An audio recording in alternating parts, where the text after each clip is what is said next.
Assalamualaikum warahmatullahi wabarakatuh. Di sini saya akan menjelaskan materi tentang konflik-konflik pada masa Utsman bin Affan yang disusun oleh saya sendiri, Fadilah Rizkiyah.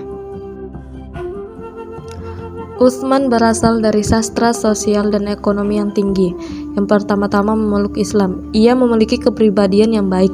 Bahkan sebelum memeluk Islam, Utsman terkenal dengan kejujuran dan integritasnya.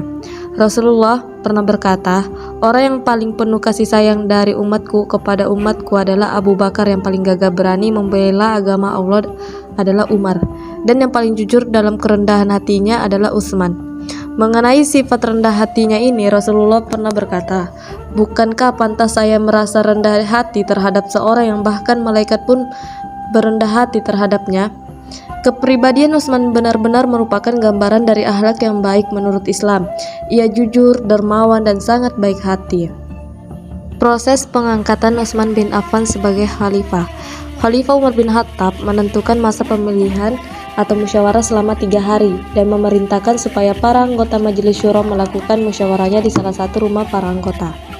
Musyawarah yang dilakukan oleh Majelis Syuro akhirnya membuahkan hasil. Abdurrahman bin Auf sebagai ketua di Majelis Syuro mengumumkan pada hari itu juga ada pembaitan khalifah selanjutnya. Kaum muslimin melihat bahwa Utsman bin Affan sangat cocok menjadi khalifah ketiga. Kaum muslimin melihat bahwa sifat baik dan kedekatan yang sangat baik dengan Rasulullah yang menjadikan Utsman bin Affan menjadi khalifah. Pemilihan Utsman bin Affan sebagai khalifah merupakan babak baru pemerintah Islam. Utsman bin Affan diharapkan mampu membawa kesejahteraan umat Islam. Pengalaman Utsman bin Affan dianggap akan mampu membawa kemajuan berbagai bidang seperti militer dan agama. Kondisi pemerintahan Islam setelah wafatnya Umar bin Khattab banyak terjadi kekacauan yang terjadi. Utsman bin Affan diharapkan mampu untuk mengembalikan kejayaan Islam setelah banyaknya wilayah yang memberontak. Sikap dermawan dan belas kasih kepada rakyat kecil diharapkan mampu mengubah kondisi masyarakat Islam lebih sejahtera. Konflik yang terjadi pada masa Utsman bin Affan. Konflik antara penduduk Kufah dengan penduduk Syam tahun ke-32 Hijriah. Ketika Abdurrahman bin Rabi'ah gugur sebagai syahid, Sa'id bin Al-As menginstruksikan kepada Salman bin Rabi'ah memegang bendera komando.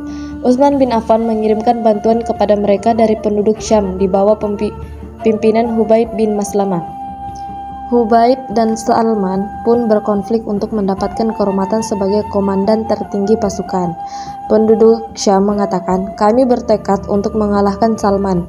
Dalam menanggapi keadaan ini, maka orang-orang pun mengatakan, "Kalau begitu demi Allah, kami akan menyerang Hubaib dan memenjarakannya.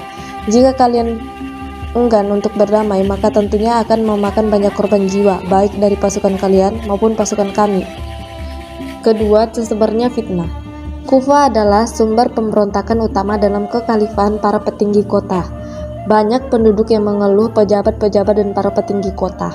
Mereka marah kepada Sa'ad bin Abi Waqqas dan mereka menuduh Wali bin Uqbah meminum khamar. Kemudian Utsman mengangkat Sa'id bin Al-As ketika sudah berada di Kufah. Ia berkata kepada penduduk dalam sebuah khutbah bahwa ia enggan memegang pimpinan itu dan menyatakan bahwa bencana telah memperlihatkan sosoknya. Sa'id mulai mempelajari keadaan Kufah serta keinginan penduduk untuk mengetahui sumber penyakit itu. Sesudah keadaan yang sebenarnya diketahui, ia menulis surat kepada Utsman melaporkan apa yang dilihat di kota itu dengan mengatakan, "Keadaan penduduk Kufah sudah kacau balau dan sudah pula mempengaruhi orang-orang terpandang dan terkemuka. Dan kebanyakan penduduk kota itu terdiri dari pendatang baru, disusul oleh orang-orang Arab pedalaman, sehingga tidak lagi mereka melihat orang terpandang atau pejuang." Selanjutnya, latar belakang munculnya konflik masa Utsman bin Affan. Yang pertama, pengaruh kaum Sahabat dalam mengobarkan fitnah. Yang kedua, tuduhan-tuduhan pokok masalah munculnya fitnah. Yang pertama membahas tentang masalah pengangkatan para gubernur. Yang kedua mengenai harta kekayaan umum. Yang ketiga mengenai sikapnya terhadap sebagian sahabat utama. Yang keempat pertikaian antara Khalifah dengan Abu Dzar Al-Ghifari. Yang keenam pertikaian antara Khalifah dengan Amr bin Yasir. Yang ketujuh pertikaian antara Khalifah dengan Abdullah bin Mas'ud. Baik, selanjutnya proses pengelolaan konflik masa Utsman bin Affan. Yang pertama dalam mengelola masa konflik masa Utsman bin Affan adalah dengan saran para pesahabat agar Utsman Affan membentuk tim investigasi. Yang kedua, mengirim surat kepada penduduk di semua wilayah sebagai pengumuman menyeluruh bagi umat Islam. Yang ketiga, musyawarah Utsman bin Affan dengan para gubernurnya dari berbagai daerah. Sekian dari saya, kurang dan lebihnya mohon dimaafkan. Syukran kasih. Assalamualaikum warahmatullahi wabarakatuh.